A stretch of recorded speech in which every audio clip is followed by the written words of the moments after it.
அசோக், நான் அப்பவே சொன்னேன்ல, நான் அரெஸ்ட் பண்ண 2 பேரும் இன்னும் லாக்அப்குள்ள தான் இருக்காங்க. அவங்க லாக்அப்ல இருக்கும்போது இந்த கொலை நடந்திருக்குன்னா இந்த கொலையை கன்ஃபார்மா அவங்க பண்ணலன்னு தானே அர்த்தம்.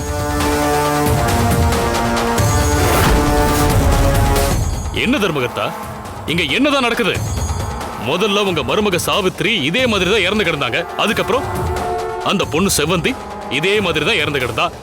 இப்ப என்னடான்னா ராசாத்தியும் இதே மாதிரி இறந்து கிடக்குறா. இங்க என்னதான் நடக்குது? நான் தான் சொன்னேன்லையா, கண்ணை மூடி கண்ணை திறக்கிறதுக்குள்ள என்னென்னமோ நடந்துகிட்டு இருக்கு. இது எல்லாத்துக்கும் காரணம் அந்த அம்மனோட கோபம் தான். அம்மனோட கோபத்துக்கு ஆளானா இப்படித்தாயா அடுத்தடுத்து ஊருக்குள்ள துர்மரணம் நடந்துகிட்டே இருக்குமையா.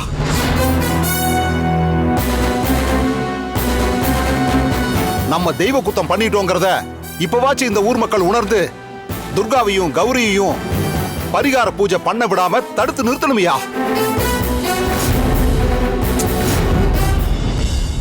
அத்தை, இங்க நடக்கிறதெல்லாம் பாக்குறப்ப எனக்கு ரொம்ப பயமா இருக்கு. இனிமே இந்த ஊர்ல நம்ம இருக்கிறது நம்ம உயிருக்கே ஆபத்தா இருக்கும் போல இருக்கு. நம்ம உயிருக்கு இங்க பாதுகாப்பு இல்ல அத்தை. ஆமா வீணா, நீ சொல்றதும் சரிதான். நாம இங்க வந்து வசமா மாட்டிக்கிட்டோம். கடவுளே, இங்க என்னதான் நடக்குது? எனக்கு ரொம்ப பயமா இருக்கு. இந்த ஊர்ல இருக்கிற யார் யாருக்கும் சாவு வருது. இதே மாதிரி அந்த துர்காவுக்கும் ஒரு கதி நடந்துச்சுன்னா நான் ரொம்ப சந்தோஷப்படுவேன். ஐயா, இது சாதாரண ஆள் பண்ண மாதிரி தெரியல. ஏதோ அப்பாற்பட்ட சக்தி தான் இத பண்ண மாதிரி தெரியுது. இது எல்லாத்துக்கும் காரணம் அந்த ஆத்தாவோட கோபமா கூட இருக்கலாம். அது எப்படிங்க? எந்த ஆதாரமும் இல்லாம அந்த ஆத்தா தான் பண்ணிச்சுன்னு சொல்லிட்டு இருக்கீங்க? வேற ஏதாவது சக்தி கூட இந்த மாதிரி பண்ணிருக்கலாம் இல்லையா? இல்ல, இறந்து போன எல்லா பொண்ணுங்க முகத்திலயும் மஞ்சள் பூசி குங்குமம் வச்சு சிகப்பு சிலை கட்டியிருக்கு. அது மட்டும் இல்லாம ஒவ்வொருத்தரும் இறந்து போன இடத்துல அம்மனோட சூலம் அறிகுறியா இருக்கு. இதெல்லாம் வச்சு பார்க்கும்போது நமக்கு அப்பாற்பட்ட சக்தியால தான் கொலை செய்யப்பட்டிருக்காங்க.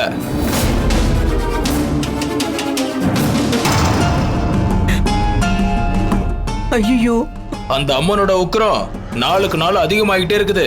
யோ, என்னையா நீ? அம்மன் தான் கொலை பண்ணுதுன்னு திரும்ப திரும்ப அதே சொல்லிட்டு இருக்க. அம்மன் தாயி நம்ம எல்லாருமே காக்கிறதுக்காக தான் இந்த ஊருக்குள்ளே இருக்கா. அப்படி இருக்கும்போது அந்த அம்மனே வந்து எப்படி இந்த கொலையெல்லாம் பண்ணுவா? இல்ல, இதுல வேற ஏதோ ஒரு மர்மம் இருக்கு. என்னப்பா அது? கோபம் குறைவே இல்ல. எல்லாரும் கொஞ்சம் அமைதியா இருங்க. முதல்ல இறந்து போன ராசாத்திக்கு முடிக்க வேண்டிய சடங்கு எல்லாத்தையும் முடிச்சிட்டு சீக்கிரமா சுடுகாட்டுக்கு கொண்டு போற வேலையை பாருங்க. சரிங்கய்யா.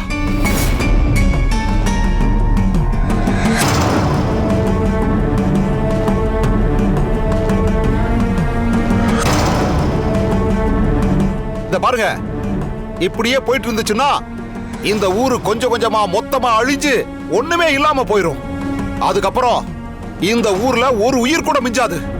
எல்லாரையும் ஆத்தா கோபத்துல காவு வாங்கிடுவா. உடனடியா இந்த தெய்வ குத்தத்தை நாம எல்லாரும் சரி பண்ணி ஆகணும். அப்பதான் இந்த ஊரு நல்லா இருக்கும். பெரிய அழிவில் இருந்து இந்த ஊரை நம்ம காப்பாற்ற முடியும். அடுத்து என்ன நடக்க போகுதுன்னு தெரியல ஐயா. தயவு செஞ்சு ஏதாவது பண்ணி எங்க எல்லாரையும் காப்பாத்துங்க ஐயா. சரிம்மா, பயப்படாத. ஐயா, எல்லார் வீட்லயும் பொண்ணுங்க இருக்குங்க ஐயா. இது வரைக்கும் செத்த பொண்ணுங்கெல்லாம் எதுக்காக செத்தாங்கன்னு தெரிஞ்சா கூட நாங்க கொஞ்சம் உஷாரா இருப்போம். ஆனா இங்க என்ன நடக்குதுன்னே தெரியலையா. நாங்க பொண்ணை வச்சிருக்கிறதுனால தினம் தினம் பயந்து சாகுறோம். பயப்படாத பயப்படாத, பாத்துக்கலாமா பாத்துக்கலாம். இங்க பாருங்க, ஊர் ஜனங்க யாரும் பயப்படாதீங்க. இவ்வளவு நடந்ததுக்கு அப்புறமா இன்னுமா உங்களுக்கு தெரியல? இது எல்லாமே தெய்வ குத்தத்தால தான் நடந்திருக்கு. நீங்க எல்லாரும் சேர்ந்து ஜமீனோட வாரிசை உதாசீனப்படுத்தினீங்கல்ல, அதனாலதான் ஆத்தா கோவப்பட்டு இந்த ஊர்ல இருக்கிற எல்லாருக்கும் சரியான பாடம் கத்து கொடுக்கணுங்கிறதுக்காக இதெல்லாம் பண்ணிட்டு இருக்கா.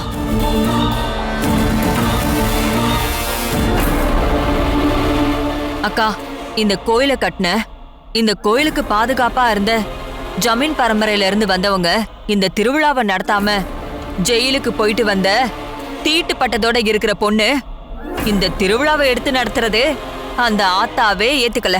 அதனாலதான் இப்படி எல்லாம் நடக்குது. இதுவரைக்கும் நடந்த கொலையே ஏன் நடந்துச்சு, எதுக்கு நடந்துச்சுன்னு தெரியல. ஒருவேளை இப்போ துர்கா பண்ற இந்த பரிகாரத்தை அம்மன் ஏத்துக்கலனா என்ன வருது?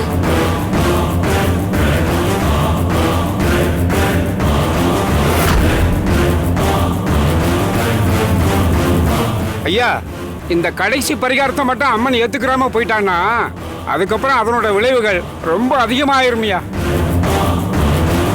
அம்மனோட கோபம் ரொம்ப உக்கிரமாயிடுமியா. அதனால இந்த துர்காவையும் கௌரியையும் இந்த ஊரை விட்டு வெளியே அனுப்புனா மட்டும்தான் இந்த கோயில் நடைய மறுபடியும் திறக்க முடியுமியா. இது என்ன பைத்தியக்காரத்தனமா இருக்கு? ஊர்ல கொலை நடக்குதுன்றதுக்காக துர்காவையும் கௌரியும் ஊரை விட்டு வெளியே அனுப்பணுமா? என்ன கொஞ்சம் என்ன பெரியப்பா இவங்க? கொஞ்ச நேரம் நீ அமைதியாரு. இது நீ நினைக்கிற மாதிரி சாதாரண விஷயம் இல்ல. இது ஒவ்வொருத்தரோட நம்பிக்கை சம்பந்தப்பட்ட விஷயம். துர்கா என்னோட மருமகளா இருந்தாலும் அவளால ஒரு பிரச்சனை நடக்குதுன்னு இந்த ஊர் மக்கள் நம்புறாங்க. அதனால இவங்க எல்லாம் நிம்மதி இல்லாம போறாங்க. இந்த ஊரே அழிய போற சூழ்நிலை வர்றதுக்கு காரணமா இருக்கிறதே துர்கா தான். இந்த ஊரோட சட்ட திட்டத்தையும் விதிமுறையையும் மீறும் போது அது யாரா இருந்தாலும் சரி, இந்த ஊரை விட்டு வெளியே அனுப்பணும்னா அனுப்பிச்சுதான் ஆகணும். அந்த துர்காவும் கௌரியும் ஊரை விட்டு வெளியே போனா மட்டும்தான் கோயில் நடைய மறுபடியும் திறக்க முடியும்னு இந்த ஊர் மக்கள் எல்லாரும் நம்புறாங்க. நான் சொல்றது கொஞ்சம் கேளுங்க. துர்காவாலையும் கௌரியாலையும் இந்த ஊருக்கு எந்த ஆபத்துமே வராது. சொல்றது கேளுங்க.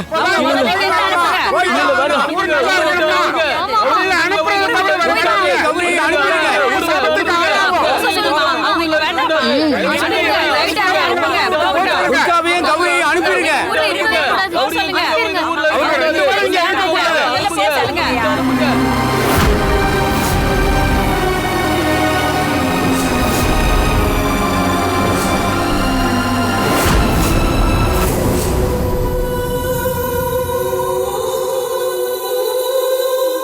அசோக், இதுக்கு மேல இதை இப்படியே விட்டு வைக்க முடியாது. இந்த ஊரு மக்கள் எல்லாரையும் முட்டாளாக்கி யாரோ ஒருத்தன் தான் இப்படி எல்லா கொலைகளையும் பண்ணிட்டு இருக்கான்.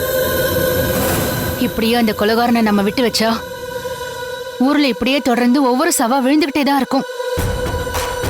கடவுள் பேரை சொல்லி ஒருத்தவங்க இந்த மாதிரி எல்லாம் விளையாடுறது மிகப்பெரிய பாவம். அது பெரிய கிரைமும் கூட. Correct madam. ஆனா கண்ணை கட்டி காட்டுல விட்ட மாதிரி நாமளும் எத்தனையோ வழியில ட்ரை பண்ணிட்டு இருக்கோம். ஆனா நமக்கு எந்த குழுவும் கிடைக்க மாட்டேங்குதே. இதை யார் பண்ணாங்க, எதுக்காக பண்ணாங்க, இப்ப வரைக்கும் நமக்கு காரணம் கூட தெரியாம இருக்கே மேடம். எதையுமே ப்ரூவ் பண்றதுக்கு நம்ம கிட்ட எவிடன்ஸே இல்லையே. நீங்க சொல்றது கரெக்ட் தான் அசோக். இன்னைக்குள்ள எப்படியாவது அந்த கொலைகாரன் யாருங்கிறத நம்ம கண்டுபிடிச்சே ஆகணும். நமக்கு வேற ஆப்ஷனே இல்ல. இல்லனா அது இந்த ஊர்ல இருக்கிற எல்லாரோட நிம்மதியையும் உயிரையும் பெரிய ஆபத்துல கொண்டு போய் விட்டுரும். இன்னைக்கு அவன் யாருங்கிறத கண்டுபிடிக்கிறேன். கண்டுபிடிச்சே தீருவேன்.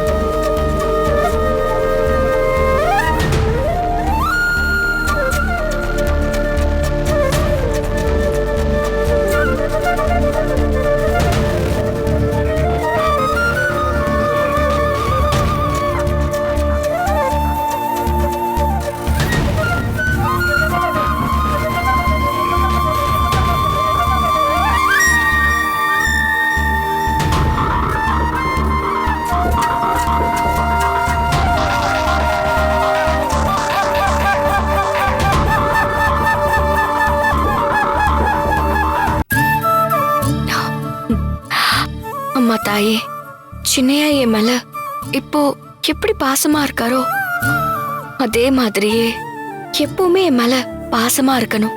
இன்னைக்கு நடக்க போற பரிகார பூஜையில கௌரி நல்லபடியா செஞ்சு முடிக்கணும். அதுக்கு நீதாவ கூட துணையா இருக்கணும்.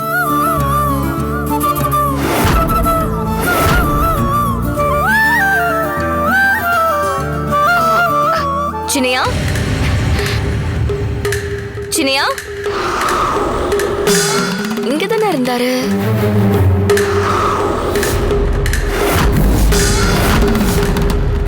சின்னையா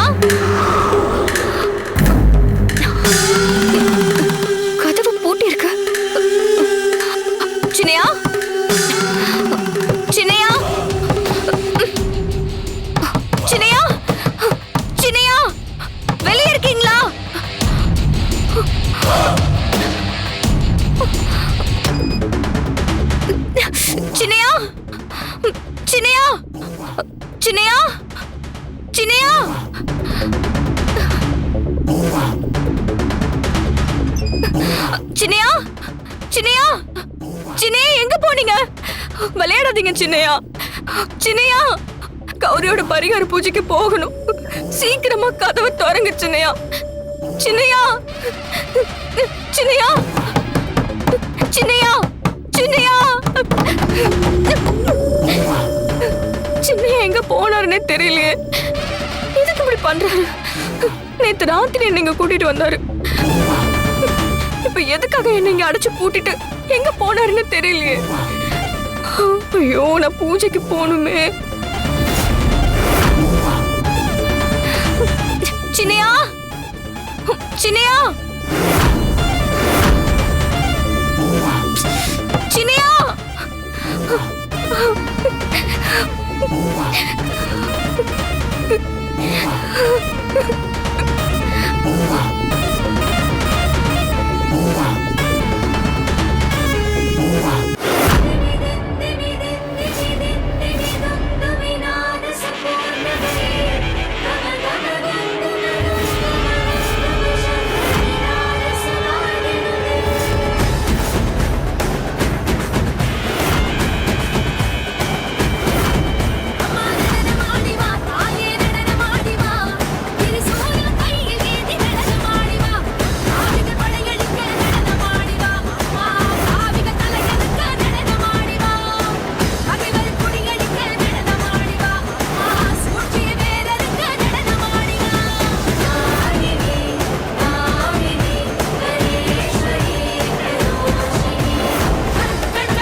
அசோக், துர்கா எங்க?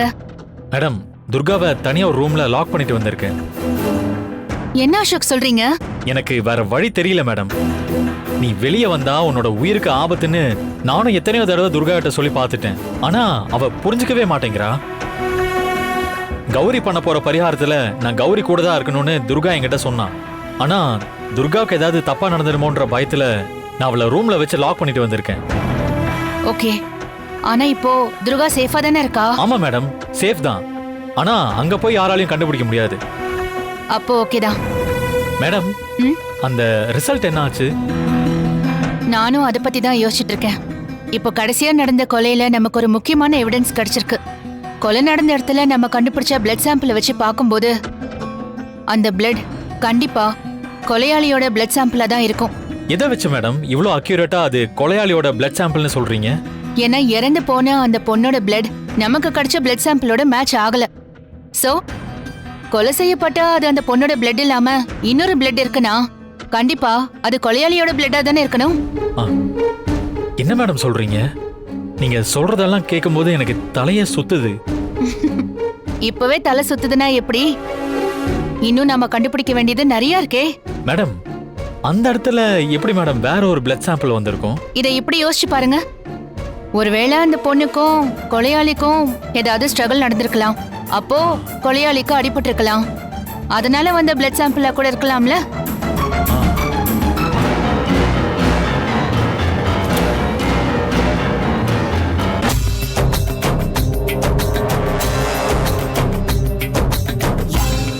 என்ன வெற்றி, என்ன சொல்ற? உன்னோட பிளான் என்ன? இன்னைக்கு சொக்கப்பான வதம் நடக்கிற நாள். அந்த கௌரி அம்மனா மாறி தான் கையாலேயே அசுர பொம்மைய குத்தி கொலை பண்ணிட்டு நெருப்பெடுத்து அது மேல போடுற திருவிழா நடக்கும். என்னோட பிளான் என்னன்னு சொல்றேன். பிளான் என்னன்னா சொக்கப்பான வதம் நடக்கிற வைக்க போறதுக்குள்ள யாருக்கும் தெரியாம துர்காவை மறைச்சு வச்சிருவோம். அங்க துர்கா இருக்கிறது தெரியாம கௌரி தான் கையாலேயே உசுரோட இருக்கிற துர்காவுக்கு கொல்லி போட்டுருவான். சூப்பர் வெற்றி. கௌரி கையாலேயே துர்கா செத்துருவான்னு கேக்குறதுக்கு ரொம்ப நல்லாதான் இருக்கு. ஆனா முதல்ல துர்காவை தூக்கணுமே. இப்ப துர்கா எங்க இருக்கான்னு உனக்கு தெரியுமா? அதெல்லாம் ஆளை வச்சு ஸ்மெல் பண்ணியாச்சு மேடம். துர்கா எங்க இருக்கா, என்ன பண்ணிட்டு இருக்கா எல்லாத்தையுமே கண்டுபிடிச்சாச்சு. உங்க பையன் அசோக் தான் காட்டு பங்களால இருக்கிற தனி வீட்டுல கொண்டு போய் அடைச்சு வச்சிருக்காரு. இன்னும் 5 நிமிஷத்துல அந்த இடத்துக்கு போய் துர்காவை நாங்க கடத்திடுவோம். நாங்க போட்டதை விட நீ போட்டதுதான் பெரிய ஸ்கெட்ச். ஆமா மேடம், சொக்கப்பான வதம் முடிஞ்சு பாக்குறப்ப அங்க துர்காவோட எலும்பு கூட மிஞ்சாது.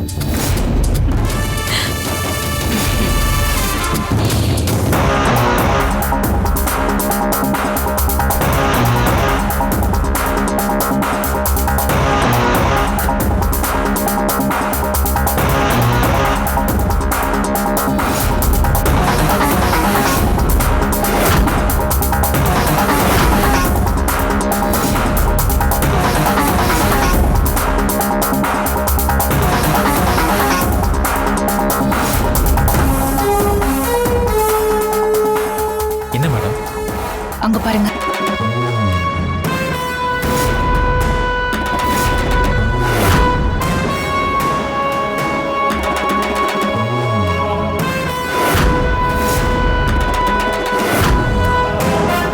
மேடம், நீங்க சொன்னதை வச்சு பாக்குறப்பையும் அந்த தர்மகர்த்தா கால் அடிபட்டிருக்கிறத பாக்குறப்பையும் எனக்கு என்னமோ சந்தேகமா இருக்கு.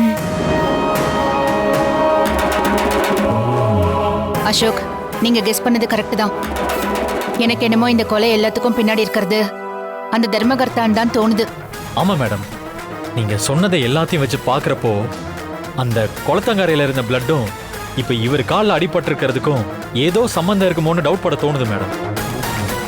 மேடம், இன்னொரு முக்கியமான விஷயம்.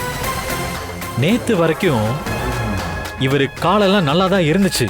ஆனா இன்னைக்கு அசோக், இந்த ஆளு தான் எல்லா கொலையும் பண்ணதுன்னு உறுதியாச்சுன்னா முட்டிக்கு முட்டி தட்டி உள்ள வச்சு என்ன பண்றேன்னு மட்டும் பாருங்க. மேடம், அவசரப்படாதீங்க, கொஞ்சம் பொறுமையா இருங்க.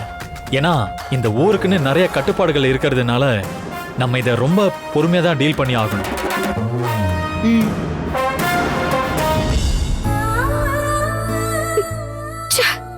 கடைசி நேரத்துல ஏன் இந்த சின்னையா இப்படி பண்றாரு? நேத்து நைட்டு பேசுறப்போ கௌரியோட பரிகார பூஜை நல்லபடியா நடக்கும், நான் உன் பக்கத்துல இருக்கேன்னு சொன்னாரு. ஆனா இப்போ சின்னையா எங்க போனாருன்னு தெரியலையே. பாவம், என்னோட கௌரி தனியா இருந்து கஷ்டப்படுவா. எனக்காக அவ காத்துக்கிட்டு இருப்பா. கௌரியோட பரிகார பூஜைக்கு அங்க இருக்கலான்னு பார்த்தா அதுக்கு கூட போக விடாம சின்னையா அடைச்சு வச்சுட்டு போயிட்டாரு.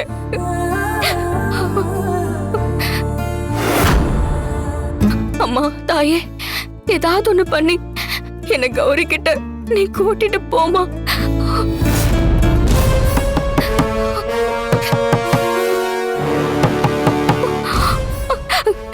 சின்னையா வந்துட்டாரு நினைக்கிறேன், சத்தம் கேக்குது.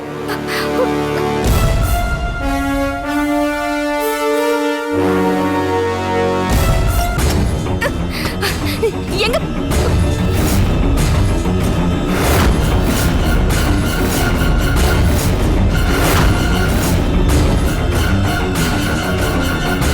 யார் நீங்க?